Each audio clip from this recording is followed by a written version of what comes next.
We're here. We made it. We finally got it done. We're late. I'm sorry. I'm so sorry. We just had so much stuff going on Monday and Tuesday. We are outside of your regular scheduled programming, but we're back. It's a different bat time, same bat channel. We're going to get through this one today. Last week on the Fantasy Walkabout, we touched on running back true value. Today, we're going to touch on receivers. This is, of course, the FullTilt Dynasty Podcast presents the Fantasy Walkabout. I'm your host of the most time with hands. I'm Tom Stipple FF. Over to my right is my main man across the planet. He's all the way over there in Aussie land. That's Tom Lee. Hope you're all avoiding the ruse and the snakes and everything else that's trying to kill you on that. This is going to be some true value stuff. I know we talk about it a lot, and I just want to remind everybody that if you haven't tuned in yet, you definitely can by going back and going to the FullTiltDynasty.com video library, which will take you. It has the videos that will take you to the appropriate channels that you should also be liking, subscribing, and commenting and doing all the fun stuff there. Lots of great stuff over there at the Dynasty Vipers Network and over there at the Full Tilt Dynasty YouTube channel. Lots of stuff, Full Tilt. And it's going to keep coming right at everyone. This Friday, the boys are joined by Julian of the Point After on the Full Tilt Dynasty podcast. We're going to talk about how to handle training camp, how to not get Darwin Thompson, very important stuff, how to avoid those guys. We're going to talk about that with Julian of the Point After on Friday. And, of course, on the 7th of August, a special Saturday edition at noon, the Podfather himself is joining us. Mr. Fantasy Mansion, Mr. Roto Underworld is coming on and talking some foosball with me and the boys. So lots of stuff coming up. More announcements always on the way. I know Jacob just put out an article right before we went out. Should be going and checking that out. Yep. But with that being said, Tom Lee, what do we have on the docket today? Wide receivers. We're going to roll through, like you said, a bit of value. Going to crack into a new segment, try our hand at a little bit more entertaining content and just see how it goes, see what's receptive out there. Okay. But yeah, we're just going to roll through. So part 3, getting into wide receivers, ADP, value in leagues, doing what we do, getting true value, talking through who we like, who we don't like, and who you should be targeting out there. Should be good. It's important to remember that dynasty leagues don't just stop at the draft.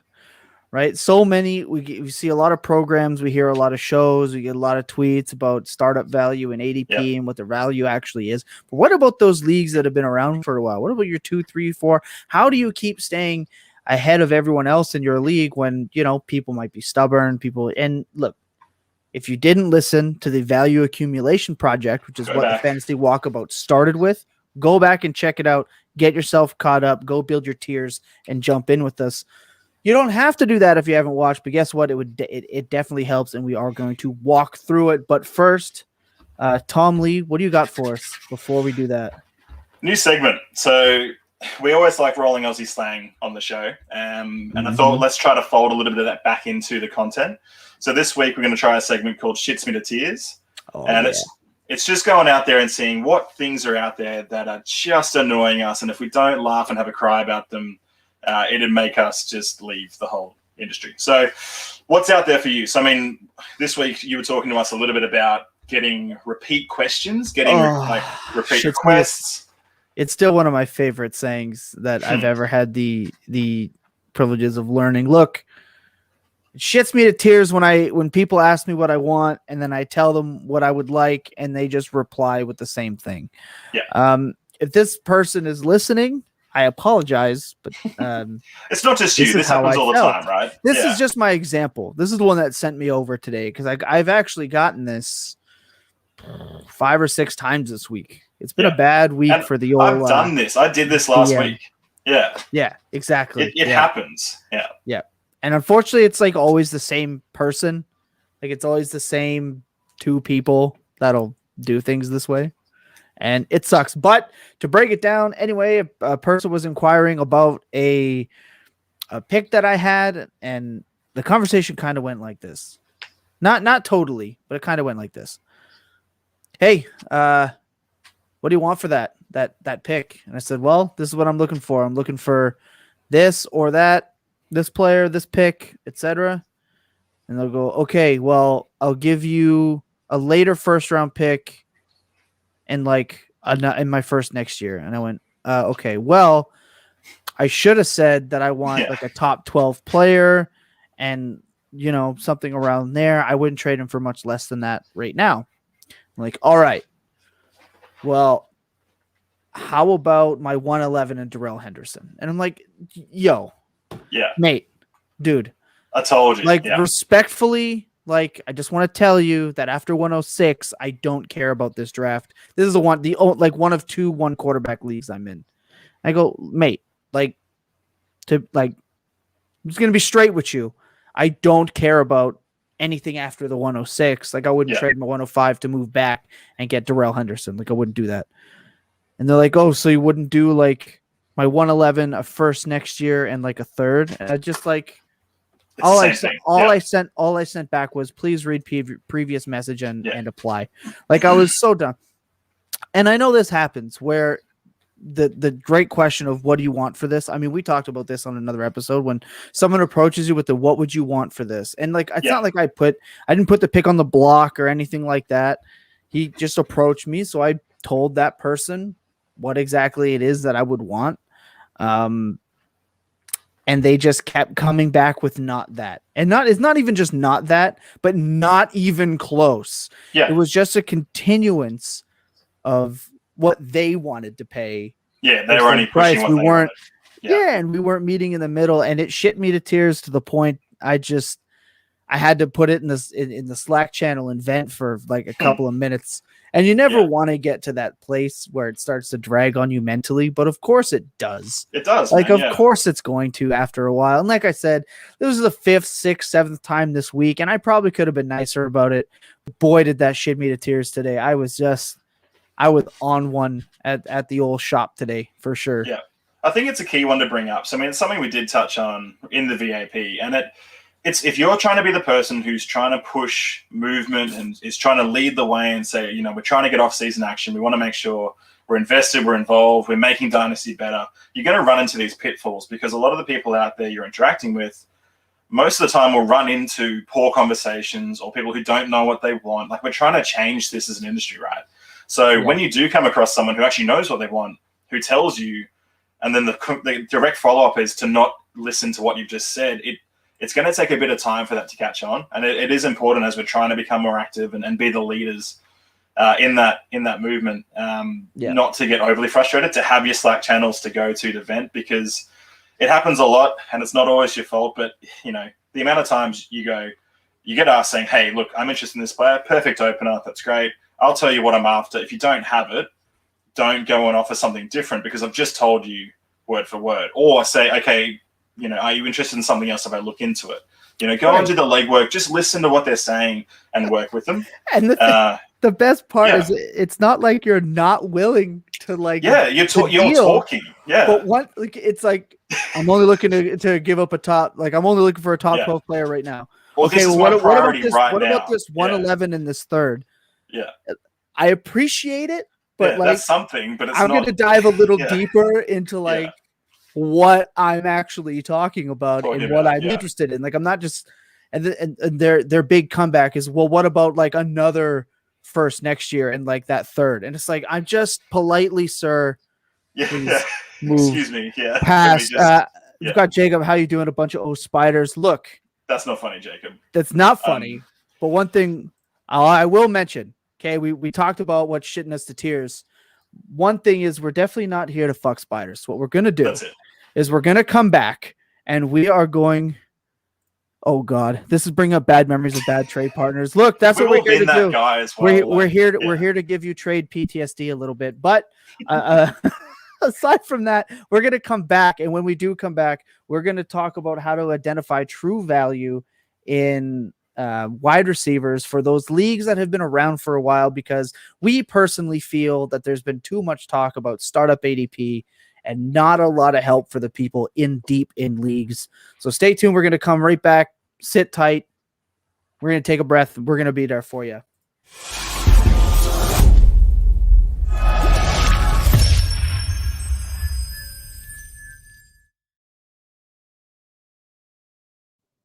Okay. Buying and selling wide receivers in dynasties that have been around for a while can be a task, to say Yeah. the least, a task. And there is a lot to be said about ADP season. Well, he's being drafted in the second right now, so I wouldn't trade him for less. And understanding that that's not what you got that player for, or where you took that player, et cetera, et cetera, et cetera. And these can be really tedious conversations. So we're here to give you, not maybe give you, but kind of talk through some shortcuts and getting some through that on what true value is on a player. That you can maybe sell when other people might be weary to sell said player, so on and so forth. So this is what we're going to do.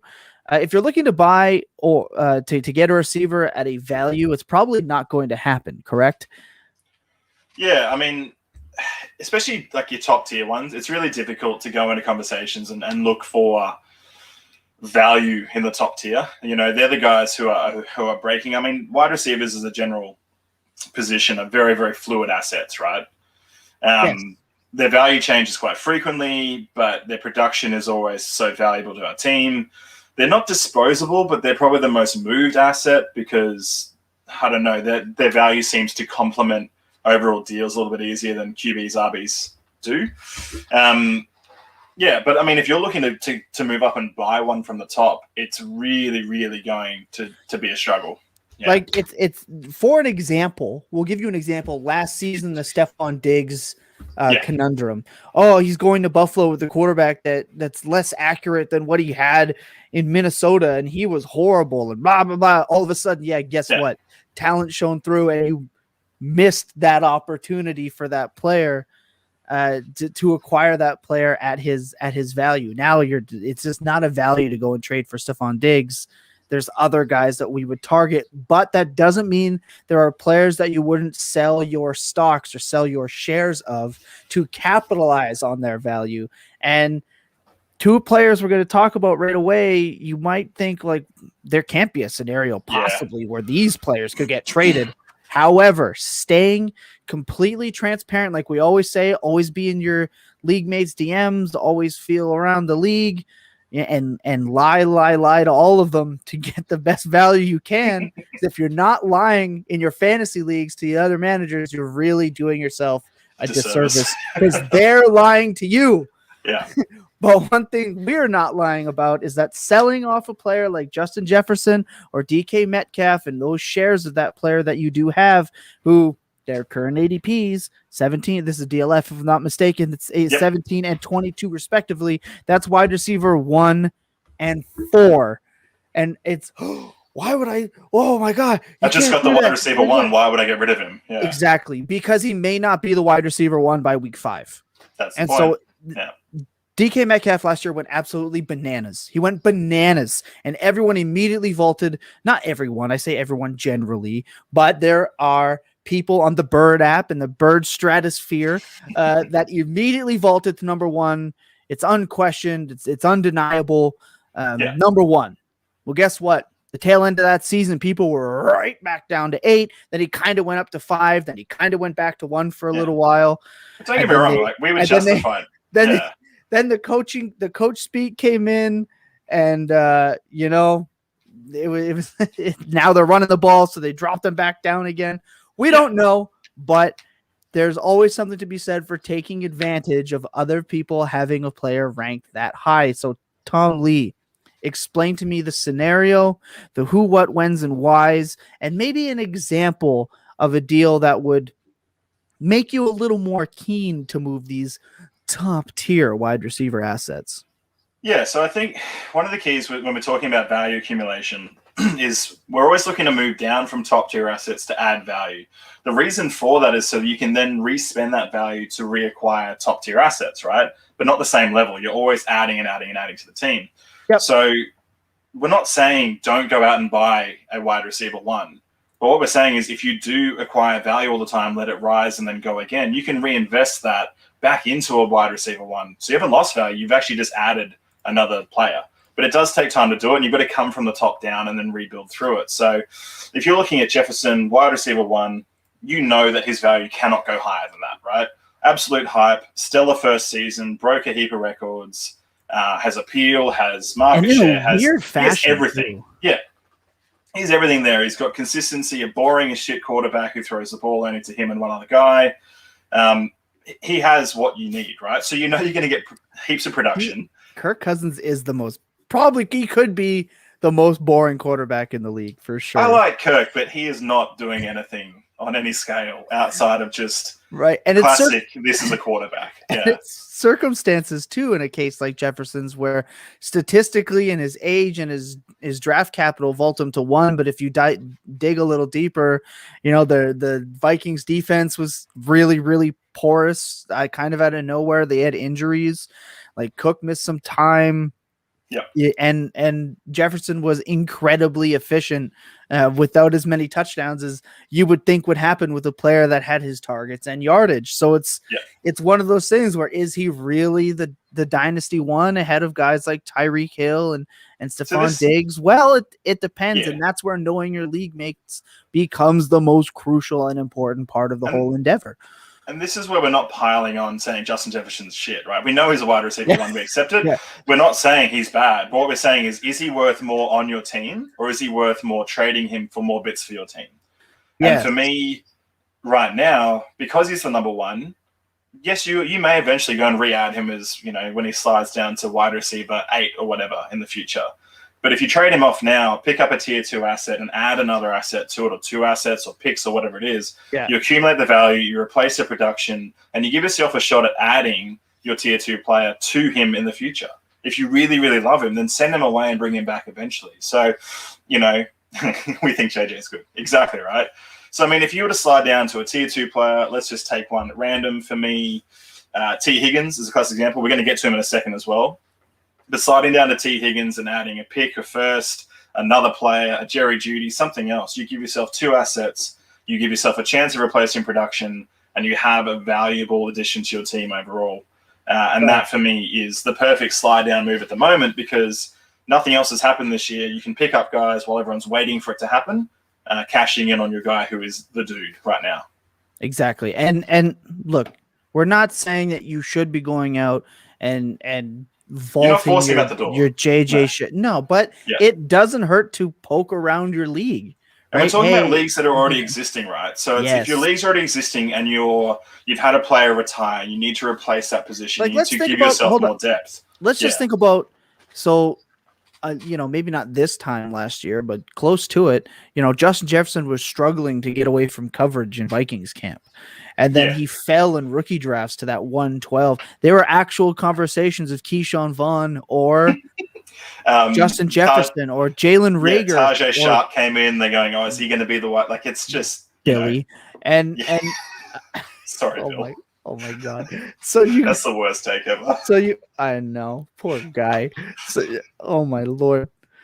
So you're looking at all these situations in leagues that you were already in. So unless you were Nostradamus of the end zone, you didn't know what Jefferson was going to do. You could have believed that he was a good player. Yeah. But you didn't get him at that value. So at this point, you probably never will get that chance to sell him at that value, that share. I got to keep correcting that. Sell that share of that player that you have at the price that he's sitting at. That's the opportunity. It's not that you should do it. It's that you could do it and benefit from it in the long run. So I think one of the traps we fall into, right, is like, especially if you're rebuilding, you go, well, Jefferson's the best young asset. Why would I trade away a young asset I'm rebuilding? Well, if you've got no other way to add value to your team, you're not going to have a roster that's going to matter. You're not going to be able to compete. Exactly. You're just going to have Jefferson. So you need to be looking at, what can I be doing with my assets to make the most for my team? If I do need extra assets, what can I move out to give me the best return? And right now, he's not going to get higher. He is the perfect example of what to do. If you are the worst or second worst team in your league because you did the thing that I don't ever like doing, which is completely tearing a roster down in fantasy football, it never makes sense to me. But if you've torn your roster down and you're just holding pat on Justin Jefferson's my guy, and when I'm good in 3 to 4 years, hopefully maybe sort of, as long as the rest of my league doesn't continue to grow from where they are right now, then you know what? Having them is going to be okay. But guess what? That's not how things work. The rest of your league is going to continue to try to bury you in the standings.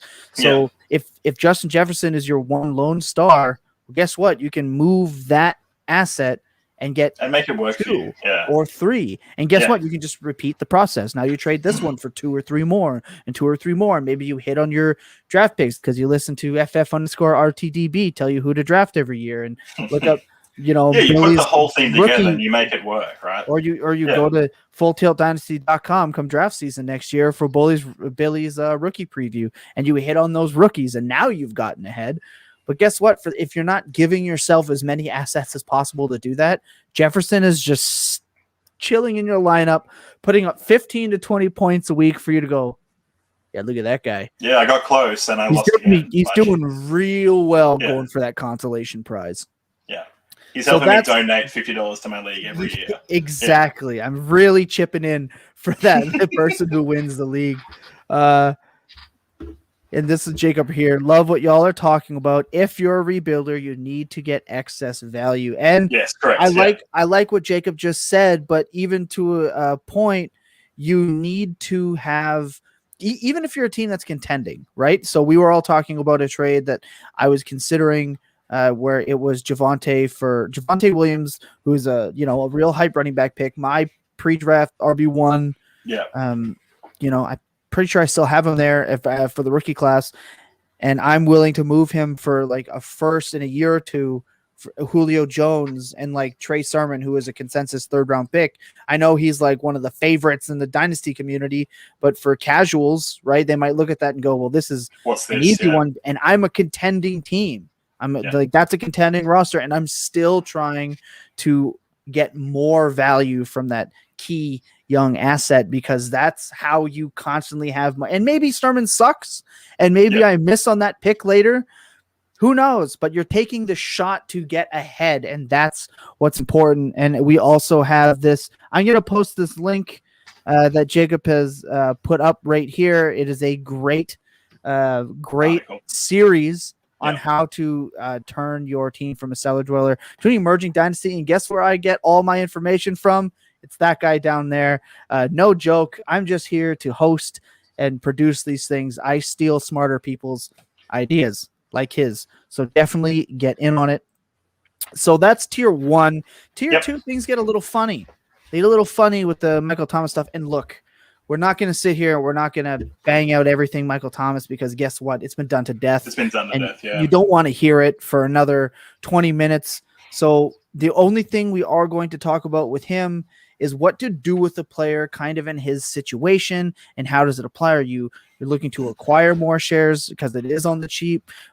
But honestly, Tom Lee, in moves like this, no one's actually willing to give up on that player that cheap because chances are they acquired him at a high price and now they're not willing to let go at the low price. So how do you manage this kind of, I like to call these players roster cloggers. Yeah. Because right now, like it or not, whether you think, what's up, Husker? Happy to see you around there, mate. Hope things are well for you. Whether you like it or not, Michael Thomas in his current state is a roster clogger, and I don't particularly want him on that roster. This is 2 years in a row. Now you're getting reports where Sean Payton's not happy. And look, what do we always say about coach speak? It doesn't matter until it fits your narrative. Yeah. And so that's what I'm taking out of it, and that's why I'm bringing it up because it fits my current narrative. Look, Michael Thomas is a roster clogger. I would trade him away for 2 seconds right now if I could, and I'm not particularly kidding. He's just, I don't want him on that roster. This is 2 straight years of being hurt. Quarterback questions are going to keep popping up. Then contracts. It's just not a situation I want to be a part of. Yeah. So pre-injury, his ADP was 57. He's the wide receiver 15. That was incredible true value for Michael Thomas. Now he's just not there. Basically, all I would say on this is go reach out to your team that is kind of rebuilding or could kind of take on the loss and see if you can pull something out of that league mate. Where are you here? Just a quick minute, 2 minutes. I don't really want to get too far into it.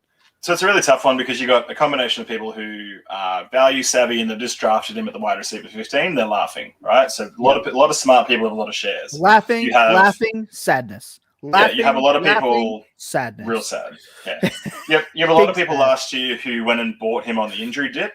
So you have people having shares there as well. A lot of win now rosters who thought he was going to help take them over the top. So you've got a lot of shares in teams where it really matters for production.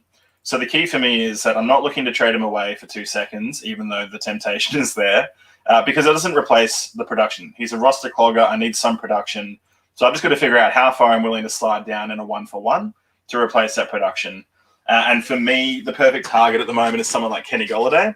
Yep. Whose perception is really low or not sure out there. I've seen him at wide receiver 29 for people, and like that is a discount that I'm more than happy to cop because it gives me a chance of replacing wide receiver 1 production, even if it's for a couple of seasons, which in my mind is what Thomas was going to give anyway. So look for a 1-for-1. Don't look to acquire value off the trade. The value right now is that he's not giving you anything. He is just sitting there, and he could at any time, his stocks could dump. So if you can replace for a lower or even an older asset that can replace production. So even, I'm probably not going to go down as far as Thielen, but an older guy that's sitting on rosters, so people aren't sure, a Cooper Kupp, that sort of thing. It's lower down. It's probably not worth as much, but it could replace production. I'm not a huge fan of Kupp, but it's that concept of who do you have that is a few tiers down, you think that can replace production for similar time that doesn't cost the same. That's what I'm looking for. Whether you can find it, I don't know. Julio, another example of a guy who people like whatever it is, just go and find in your rankings something that is a 2 or 3 slide that could replace production for 2 years, and I'm happy with that all day. Yeah, exactly. Another player right now that we're looking to target is D-Hop, ADP 44, wide receiver 9. Look, I know we talked about, we're not going to talk about the draft ADP. It's not the draft. We're giving you an idea of what they're valued at right now. Right. Yep. Okay. So I got a DM about that. That should clarify it whenever you're listening to this, probably tomorrow. Okay. So that's why we give you the lay of the land, and then we come back and talk about what do we actually want to do with this information, right? It's not about what you're doing. Yeah. You can take it up with Patrick, the HR alpaca. Okay. He'll field that question next time. Yeah. You can submit that question or get a hold of us at FullTiltDynasty.com instead of in my Twitter DM, bud. Anyway, appreciate you downloading and listening. We appreciate you. Look, we'll roll through these ones, right? So D-Hop, you mentioned. His age. I personally think, here's the thing. I personally think D-Hop, Terry McLaurin, and Amari Cooper are all kind of the same player to me right now. They're all kind of mishmash in the same spot. I know there's the Terry McLaurin's the wide receiver 1 crowd, and I know that the Amari Cooper is still good crowd, and there's the D-Hop is Hall of Fame and the best ever, even though Kingsbury only lets him run 10-yard curl routes and comebacks, which isn't ideal. But these kind of players are all kind of drafted around the same, actually right around the same, 9, 16, 17, according to DLF. Obviously, they are kind of buys right now. I mean, maybe you can get the Amari Cooper injury dip with the pup list. Who knows? But let's talk about these ones real quick before we go into tier 3, which me personally, this is where it you're making up ground in your league in tier 3, not tier 2. So tier 2, I mean, we talk about D-Hop, polarizing, but some people still have him as a very high-end wide receiver 1 in Dynasty. If you can sell him for that value, and like I said before, then the other guys slide down to a younger asset or someone who replaces production and adds some pieces to it, then I'd be doing it. So I'm more in the sell D-Hop as opposed to buy him, just because the narrative out there, unless someone's really, really worried about him retiring based on that tweet that he put out and then retracted a couple of days ago. Still ask the question, but no, for me, it's more of a sell just because he still has a really good perception out there, regardless of Cliff.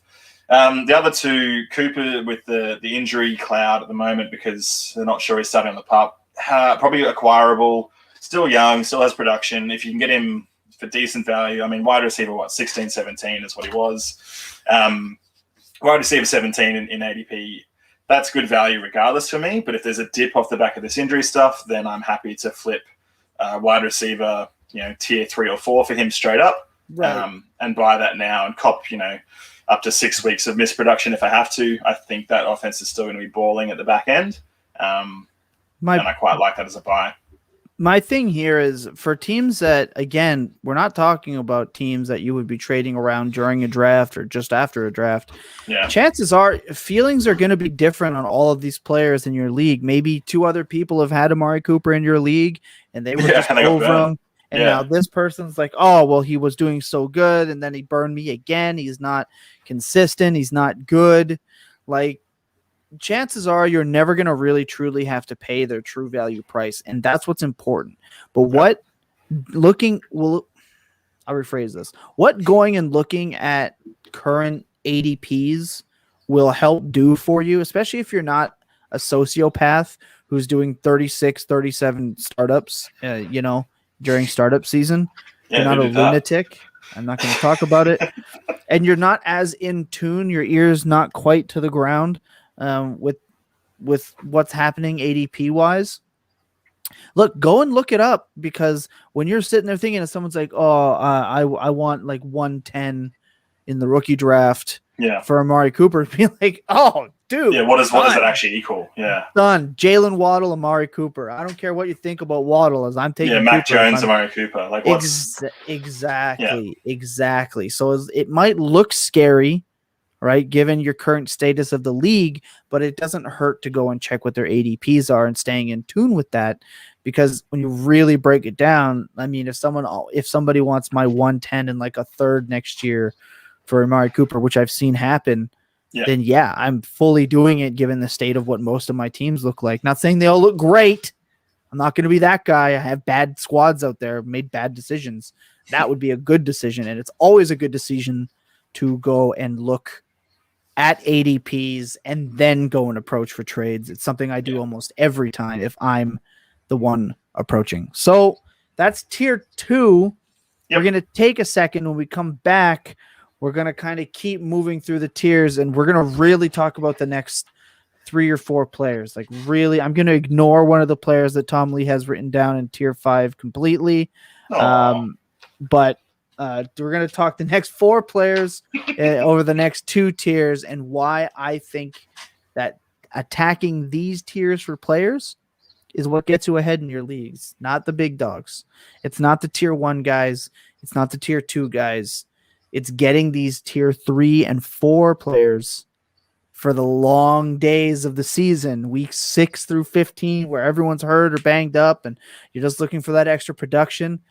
Why you should get it now and where you're getting it from. So sit tight. We're going to be right back. We're just taking a quick breather, and we're going to be right in there with you.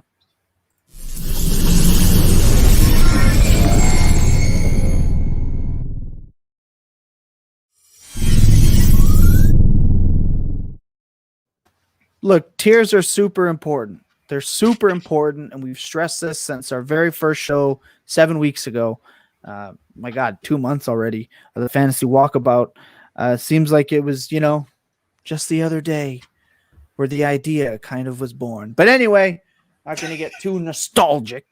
But just the other day, 15 hours ahead of you. Yeah, exactly. Yeah, exactly. So, when Tom Lee looks into the past, he's really looking into the past. I'm never going to get Thursday. I don't know what's going on. I'm never going to get tired of the timeline jokes. Let's get into this. This is good. Tier three players are where I think the value, because you look at some of the names and you're like, they're like mid wide receiver 2s for sure. But guess what they do? They give you weeks of wide receiver 1, and they all have that word that I can't stand upside to them. Right? And I'll say I can't stand it because of this. I hate when people put the term upside behind of a player, because I personally feel like it is a lazy way to identify a player that you just don't want to look like an asshole for when you're wrong on them or don't know what to do with them. Okay. So I get it, but this is an appropriate use of the term. So don't at me. T. Higgins is a player you have here who's being the wide receiver 20, drafted ADP 71. Yeah. Okay, there's a Jamar Chase discount, obviously. People believe that Chase is going to be the big deal. He outperformed Jefferson, who, set records, which means Jamar Chase is going to be the dynasty wide receiver 1 this time next year, because he's going to break all of those records, et cetera, et cetera. These are some of the mantras. So if you get a guy like T. Higgins, who on a team with such an atrocious defense coming into his second season, a wide receiver who would have topped out at 1,000 yards if he didn't pull his hammy in one of the grossest sound bites I've ever heard on NFL mics. Like, it sounded horrific. I thought his ACL was gone. Like, it was bad. The way he was screaming. He's going to come back into his second year. He's going to have his starting quarterback back again. Remember, he missed having Big Joe Burrow. So you're getting a wide receiver like T. Higgins, who's likely in lock for 115 targets, probably more with how bad that team is. Joe Mixon's going to get hurt for 7 weeks. Like, it's going to happen. Just come to grips with it. And we got an extra week of the season. You're looking at a receiver who's likely to put up 1,100 yards, 6-7 touchdowns, and you're getting him at nothing value, getting him harder to acquire. Well, people are getting smarter on that because people are looking into the kind of the same thing we are, acquiring that tier 3 situation. There was a time where T. Higgins was in the top 10 of people's dynasty wide receivers until they drafted Jamar Chase. That's also how quickly off seasons can change things, right? But again, you're getting T. Higgins is a second round pick in the rookie draft. So you're acquiring him for, a little bit more than that at this point, but he's an example of a player that'll pay off for you. Like in every way, acquiring him for this value, like he's a player. If somebody wanted my 112, I'd heavily consider it, right? Because he's going to return that value for you in season. If you believe in the player, I obviously believe in the player. That's why I would do that. Right? Yeah. So, I have him, like personally tier wise, I have him next to, if not above, Cooper. So if you were doing that for Cooper, the 110, okay, yeah, I'm doing the 110 all day. That's perfect. Yeah, I love Bateman, Waddle, Smith, those guys, but I've seen it with T. I saw him coming out of college.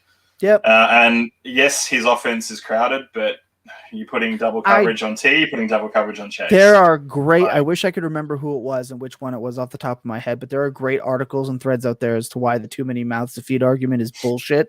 And I kind of agree. Especially the guys like this. Good players are going to stand out, and good players on a team that have absolute dirtbag defenses and a coach that loves to run 75,000 plays a game. He's going to get his volume, and you can at me with your Tyler Boyd stuff, but the person you really need to at is FF_RTDB, who loves Tyler Boyd, loves defending him. So go and defending him. Loves drafting and defending Tyler Boyd over T. Higgins. So that's your guy. He'll tell you why, but I'm right there. Now, Brandon Ayuk, this is a guy who chances are, this is a guy. Flashbacks to John Madden calling games as a kid. Look, you want the debate of too many mouths to feed. I don't really care about Debo personally. I think he's going to play 3 games, likely miss 10 and then play like 2. Kittle does get hurt pretty often, but he's still pretty good. I think Jacob mentioned this on his Twitter feed. I feel like Jacob's on this show this week.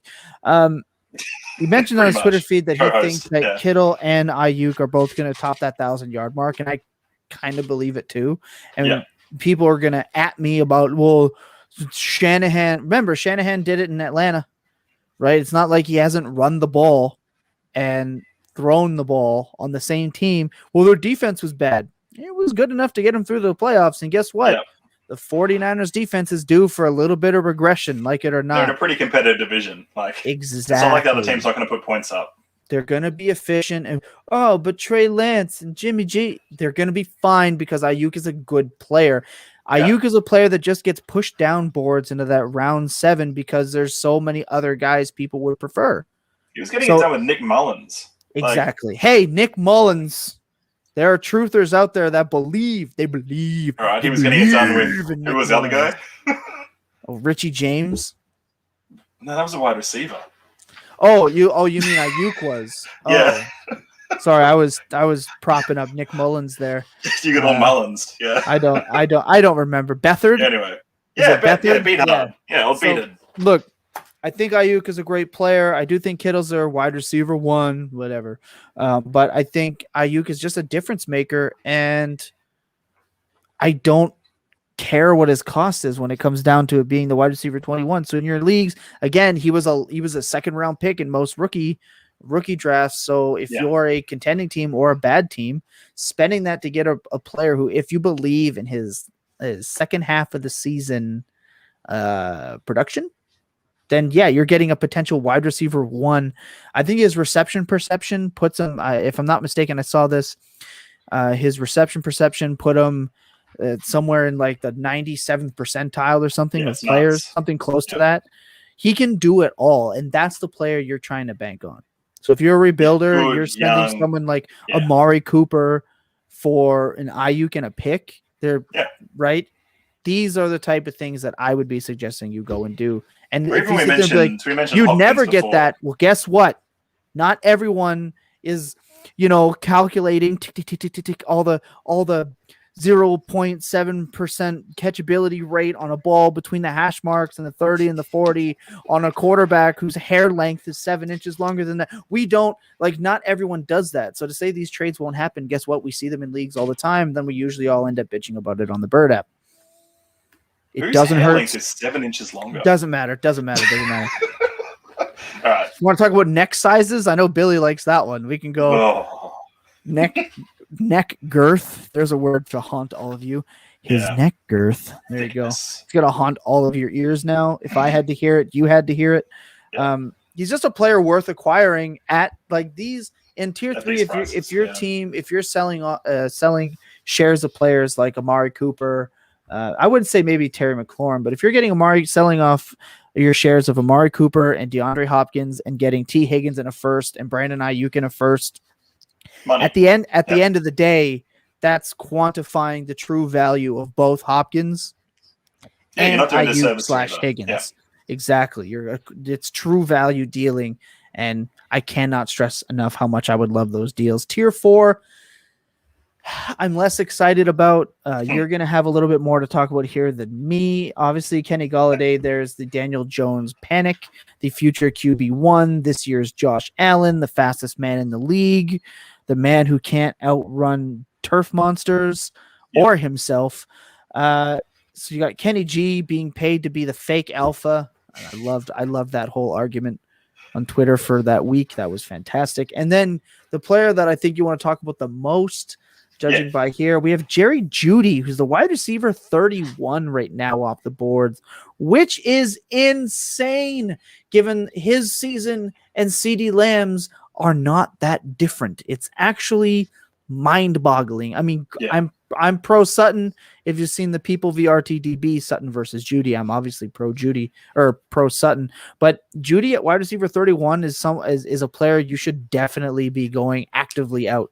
And I was getting him in the 9th, 10th, 8th round. That's the key. So this is what I wanted to touch on. It's brutal slide for a player who we were all touting as one of the best coming out of college. Yeah. So talk about him. We'll start with Kenny G, because I do want to touch on him. Wide receiver 27 to Kenny G right now. Like I said, I've seen him at wide receiver 29. He's just a guy who people don't want to buy in case he's no good. And that's made him cheaper, because even if he's no good if you're buying a wide receiver 3, which we're always talking about, my God, there's millions of them. I've seen this one produce, and he's the number 1 on his team. So I'm willing to give that a shot at that price all day. That's just, you're not really replacing production within that same range and getting value for and the same. We've obviously seen him be good. He had a better quarterback in Stafford. Giants Twitter is going to have a lot of fun with that. I'm going to post it just for them. Stafford's better than Daniel Jones. Can't run better, but I reckon will stay on his feet if he does run. See that guy back there? That's Patrick. You can at him. Oh my God, I need to create a Patrick Twitter account. Oh my God. Okay, that's coming in the next couple of weeks. We'll see you next week now. Yeah, going to be hilarious.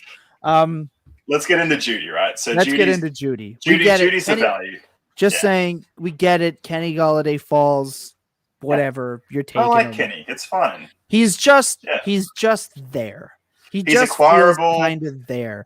But Jerry Jeudy being drafted as a wide receiver 3.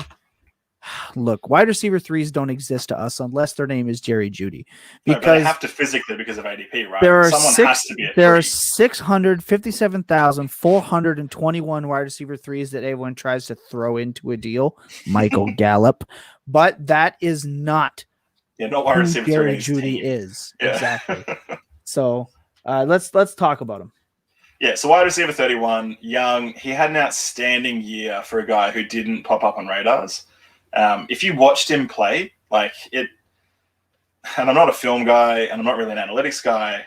Watch the tape. The tape. The stats the stats just back up that he had a really good year, but just flew under the radar enough not to push into that wide receiver 2 category, right?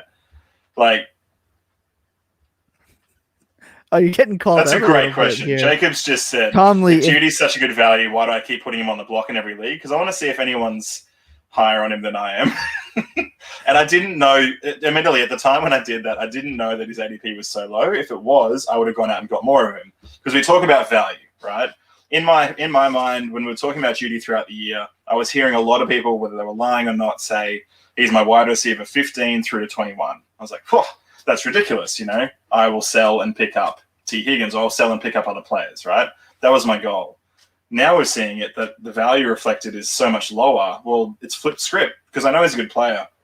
Now he's acquirable for reasonable prices. So go out there and get a share.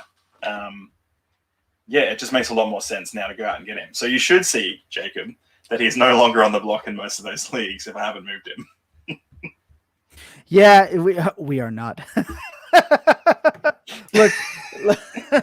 Look, obviously this is one of those things where, again, these aren't leagues where we've just drafted. I think for the most part, if you have Judy, you're kind of putting him out there on the regular to see if maybe there is someone a little bit higher than you are, but they got to be higher than wide receiver 31. Yeah. Right? Like if he's still on the block in any league, I'm taking him off the block. If your argument, for me personally, with someone like Judy, if your argument is that, well, CeeDee Lamb had, Danucci. Well, Judy had Locke. So it's like, if you're gonna make the argument to one, I don't think. Yeah, exactly. I don't think it's fair to not make the argument for the other. Yeah. So he's that's not his true value, but he's a great value. And he should be a buy in all formats. Even if you don't like the player, if he's actually this cost friendly, I don't think it hurts because, at worst, you can just flip him for probably the same thing down the road. And again, it's hard to pry a player from a team that drafted him high. Jerry Jeudy was probably I don't remember, but he was like 106. It was like a 106 type pick after the running backs and everything and quarterbacks. It's hard, but the second year, first year for a player, when they're that disappointing, and it was disappointing, it was. And if they are on the Twitterverse and in the Bird app and in the Twitter sphere, they would see the disappointment and the sell Judy, and it might get to them. There's nothing worse than a player that when you think you get a great value in a rookie draft and they don't do what you expect and they kind of fall flat on their face, there's never a better person to go and make that offer with. Yeah. It's going to be that manager, because they're more disappointed than you, bruh. So, you got the best shot. And again, if it's within your process, there's nothing wrong with going on a limb to do it. So that's the tier 3. That's the tier 4. These are the spots where we think you can actually get ahead of your league more than paying up for that tier 1, tier 2 wide receiver. Yeah, I'm going to completely slide down targets, right? I'm going to completely ignore Tyler Lockett. Completely. The only thing to touch on was that he's wide receiver 34. So if you think he's worth more than that, just know that value and go out there and have a look at it. If you don't want a piece of him, don't go get him. As the great and super intelligent FF_RTDB always says, I prefer him in best ball. So with Laviska Shenault being the 36th wide receiver being taken off drafts, so when you're getting into that tier 5 and that tier 6 placement for players, it really becomes more of a your process situation. Correct. Yep. It becomes more of what you believe in to the next person in your league. Yeah. Because there is the Laviska Shenault is a wide receiver 1 crowd, and there's Laviska Shenault. He's just like kind of a good player in a bad situation, because Marvin Jones, wide receiver 1. So he's one of those players that's kind of caught in between. I personally, he's not a player I'm going to acquire right now, because chances are the person that has him loves in him. the house we stand, King Visca Judy. See.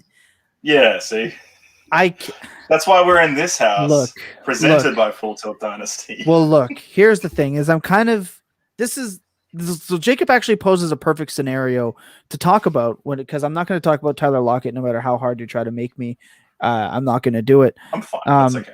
So when you get a player like Shenault and you get a player like Judy, right? They all have their fan bases at this point. But honestly, if somebody wanted Visca from my roster and they offered me Judy plus anything else, I'm taking it. And if somebody wanted Yeah, if somebody wanted, who did I just say? If somebody wanted, Judy for Visca and anything else, yeah, I'm taking it.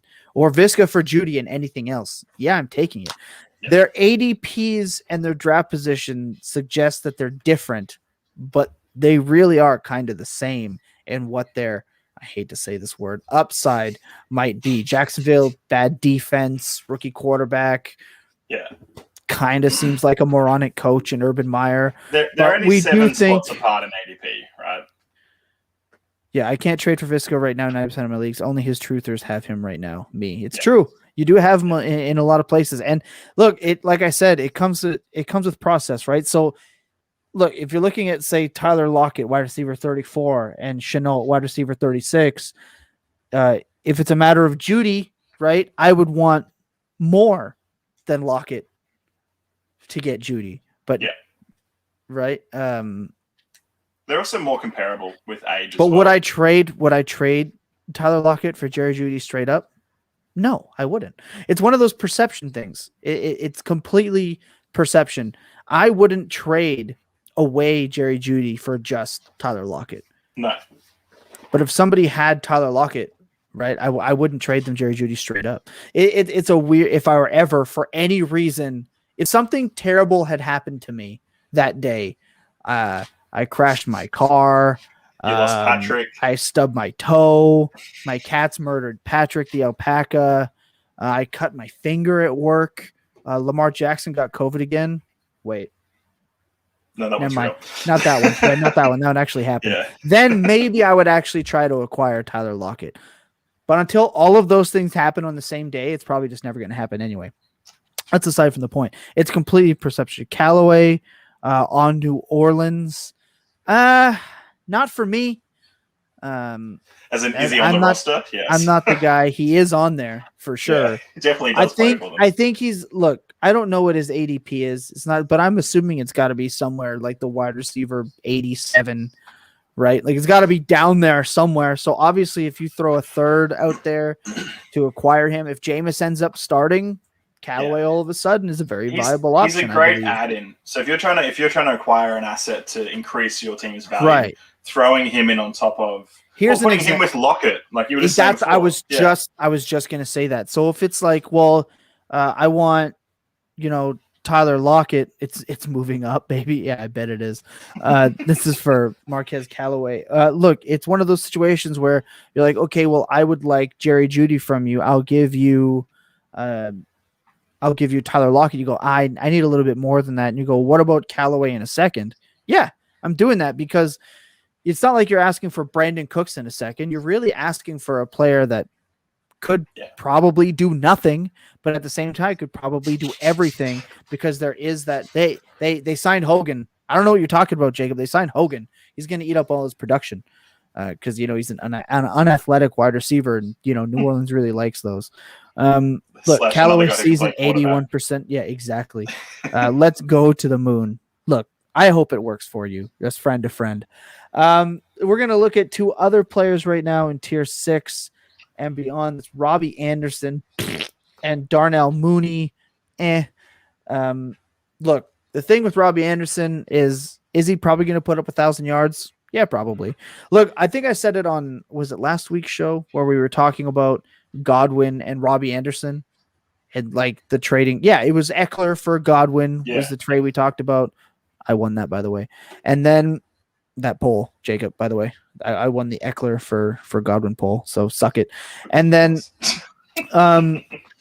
and so you're looking at a player like Robbie Anderson, who's probably going to have 74 catches, 1,050 yards, and like 5 touchdowns. That's what I'm. The Kirk Cousins of wide receivers. Exactly. Hey, I couldn't believe this. I was scrolling through the talk of tick, and someone actually had posted that he's a wide receiver 1 in Carolina. I've never blocked somebody faster in my life. What? Yeah, I blocked immediate. Bam. I always prefer. That's how I know I won. Shopping. Oh, shut it. Look. You look at a player like Robbie Anderson and a player like Chris Godwin. At the end of the day, is there a likelihood that they're going to finish with similar stat lines? They're going to be closer than you might think. Yeah. Realistically, they're going to be closer than you might think. Even Godwin's breakout season, right? It was a couple touchdowns difference, a few more receptions. and like 100 more yards than Robbie Anderson's last year. Yeah. So that's the tier breaks, and that's how close those wide receiver bunches can actually get.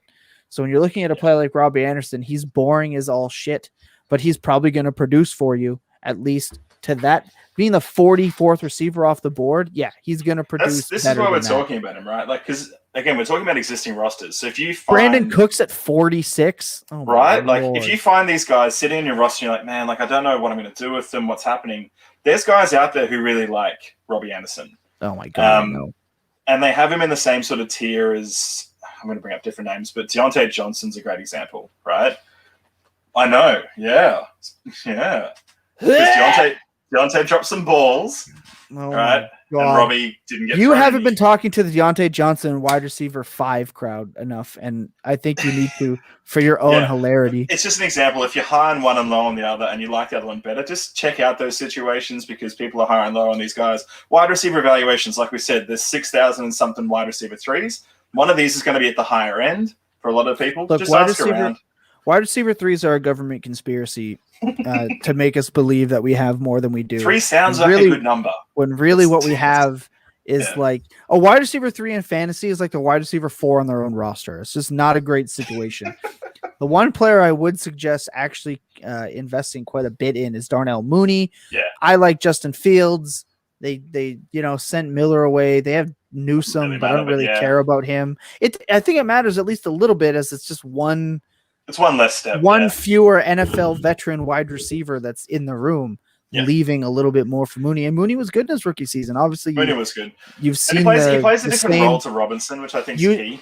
You see the same video clip over and over and over of Mooney burning Jalen Ramsey. That must mean he's good.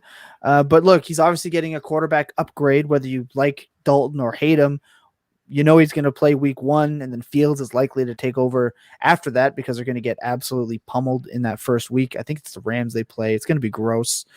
But Mooney, I think at wide receiver 55, just destroying Dalton. Wide receiver 55 for a player who I don't know what exactly his ceiling could be, but it could be in that 25 to 28 range. In which case you're getting obviously way higher value on where you would get him. And then you're drafting him again. This is for leagues that exist already. So where is Mooney taken? 3rd round pick in rookie drafts, maybe 4th round pick, depending. Obviously, you're just going to double you can double your value right now on Mooney in deals. I saw him move for a couple of thirds the other day. That I don't like. I don't like that. That's not actually like if you can move him to like that guy, Billy, for like a I don't want to move him. That's what I'm saying. If you're throwing 2 thirds out there, like that's an extra bit on your roster. Like, Mooney to the moon. Mooney is a player. Mooney is a player. Before we get out of here, I just want to say this. Mooney is a player that if I'm trying to move up a tier at a position, Mooney is one of the guys I'm putting in because he adds that. He's getting a quarterback upgrade. Nagy won't be there forever. Deep route, he has upside. Big hitter. He's got upside. I hate that word so much. Hollywood Brown or Darnell Mooney? Ugh. Shit. If Billy's watching, it's Mooney all day. Oh my gosh, it feels disgusting, but Mooney. Yeah, it does feel bad, doesn't it? Because Bateman's the guy. Look, I firmly believe that Bateman's the guy. And they brought in Watkins, they brought in Andrews, and I would actually probably prefer Darnell Mooney. It sounds gross, but yeah. Look, you're probably not sending him away 1 for 1 because it's just like let's see what happens. Right. Just draft capital and the offense and his quarterback, etc. So you're never going to trade Hollywood Brown straight up for Mooney. But if you got like Mooney and like a 2nd or a 3rd or another player. If you got Mooney and Gus for Hollywood Brown, I'd smash that button in a minute. Right. Mooney and Zach Moss for Hollywood Brown. I'm smashing that button. Right. Yeah. It sounds gross and it's weird to say that, but that's how it is. Look, I hope that helps you down the road. I hope that we talked you through a process of going and checking in at draft position, going and checking in at ADPs, and how that can reflect in your leagues that have existed for a while and how to apply and attain that true value on those players. Because again, that's the only way you're going to get ahead in your league, because guess what? Your league mates aren't just going to let you go through and keep running ruckshot on the league, right? They're just not going to let you do that. They're going to try to improve and get better. So you have to double up your efforts to try to improve and get better. Tom Lee, final thoughts. Yep, we've got to get into the Australian slang for the week. Oh, yeah. And I'm going to put up an Aussieisms. I don't know whether it's going to be a feed or a page on the website, but we're going to get a little bit of an Aussie corner going on somewhere. I love it. The Aussie corner. I love it. Aussie corner. But this week's word is larrikin. All right. LARRIKIN. Right.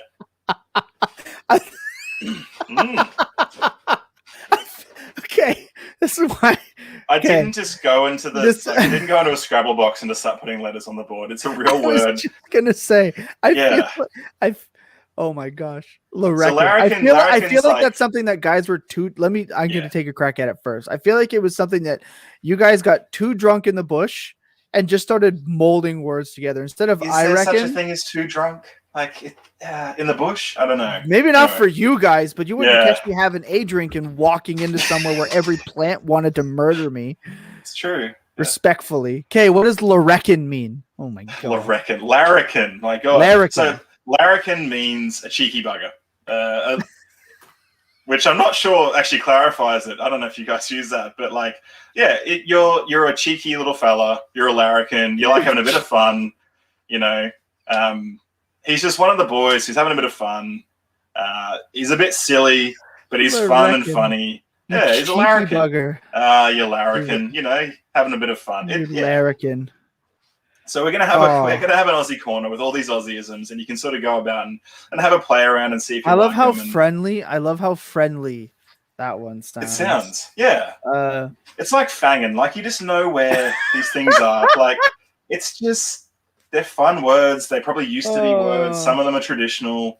And we're going to explore more and more as we go along. But that's this week's one for a bit of fun. But otherwise, go out there and ask these questions about wide receivers, and hit us up on all the streams. So I have a question for you. Yeah, you're master of the Aussieisms. I have one for you. Yes. What is it if you Harold Holt? You bolt. You piss off. You disappear. Yeah. Okay. You disappear. You're right there. Do you want to explain this one, Tom? Do you know the backstory? Harold Holt was a politician that went missing going into the ocean. He was a prime minister. He was the president of our country. Right. Yeah. And he went swimming and he disappeared. Correct? Yeah. And no one said it's never been solved. You Harold Holt. No. Yeah, you Harold Holt. You just disappear. It's like if you're Amari Cooper. Amari Cooper Harold Holted you in the playoffs last year. Correct. Yeah, that just absolutely went away on you. Yeah. Tom's brushing up his Aussie slangs, bringing it from the Canadian side of the planet. That's what we do. And it's got that classic English influence of like the rhyming slang. Like, you've done a Harold Holt. It means to bolt. A Harold Holt to bolt. I love that. I love it. So last week it was budgie smugglers. This week you're getting larrikin. Larrikin. Yeah, perfect. That was perfect. Larrikin. And see, I'm starting to think of larrikin. Like, you reckon? Like, I'm trying to combine. Yeah, larrikin, and you got budgie smugglers last week. And you got and if you don't know what budgie smugglers are, if you missed it, jump onto budgiesmuggler.com, buy yourself a pair. I jumped on it. I didn't buy one, but I think they're fucking hilarious. Worthwhile watch. Look, that's going to do it. You got a bonus little add-on for the Aussie slang. And like I always like to tell people, if you liked what you heard today, well, you got to let us know. If you didn't like what you heard, you got to let us know. Definitely tune in to the Full Tilt Dynasty podcast that comes in on Friday with myself, Big Billy FF_RTDB. This week we have Jules from the Point After, and the week after that, we're going to have the Podfather himself. You're going to want to tune into that. You're not going to miss it. Of course, the Full Tilt Dynasty podcast presents Fantasy Walkabout. We'll be back next week, probably Monday or Tuesday. We're not totally quite sure. We're going to keep you up to date. We're going to get that checked in. Obviously, go and check out everything over there at the 95% Network. You're going to want to go check out the Full Tilt Dynasty podcast, YouTube network, and definitely not going to want to miss out on the opportunity to go to FullTiltDynasty.com. Subscribe, get everything Full Tilt. You've obviously got Jacob's FF_RTDB blogs there. Weekly, we got Tom Lee creating the Aussie Corner. Big Billy FF is working on a rookie preview for 2022, and myself, you never quite know what I'm going to get in there doing, messing around with that. Guys and gals, people, persons, peaches. Fans, everyone, we couldn't do it without you. We're happy that you enjoy spending your time with us here on these days and these evenings. And as Wherever I you always are. like to say, the most important thing is keeping things positive, keeping things friendly, keeping things happening, and to always remember that clear eyes and full hearts can never lose. Good night, everybody. Ciao for now.